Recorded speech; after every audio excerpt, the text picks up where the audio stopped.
bon. Ok. Oui. Alors c'est justement qui vous ai appelé hier, d'accord? Parfait, oui. Ok, donc j'ai votre nom. Oui, parfait. Alors, la manifestation est déjà terminée? Au fait, pour Wake Up Madagascar, il ne s'agit pas de s'éterniser. Nous, on fait ce qu'on appelle les flash mobs. Dans le concept, c'est flash, donc ça ne dure pas, et mobilisation citoyenne non violente.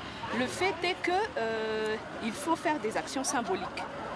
Ce n'est pas en cassant ni en s'éternisant sur un lieu pour qu'il y ait des troubles.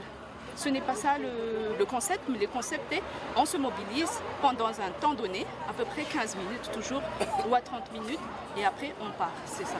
Alors pour vous, c'est réussi ou pas? Oui, pour nous c'est réussi. Du moment qu'il y a une âme qui se tienne debout face aux militaires en tenant nos messages, c'est toujours une réussite. Parce que ce n'est pas le nombre qui compte, c'est le message. Alors quels sont les messages que vous avez essayé de faire porter?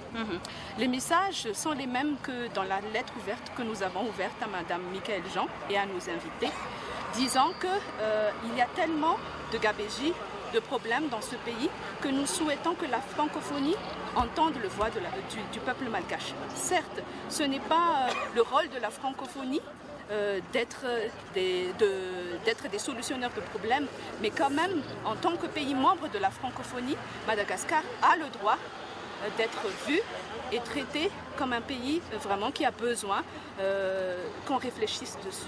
Alors s'il n'y avait pas eu la francophonie, s'il n'y avait pas eu la presse étrangère aujourd'hui, est-ce que ce flash mob ou d'autres manifestations aurait porté, puisqu'on a l'impression que les forces de l'ordre se retiennent? Wake Up Madagascar a existé depuis maintenant 3 ans et demi. Avec ou sans presse internationale, on a toujours fait des manifestations et la presse malgache était toujours là pour relayer, comme la population malgache. On profite de l'occasion que vous soyez là, parce que notre pays est un pays dans le monde. Et le reste du monde, a le devoir aussi de savoir ce qui se passe sous nos cieux. Alors qu'est-ce qui se passe? La corruption, qu'elles sont pêle-mêle vos revendications?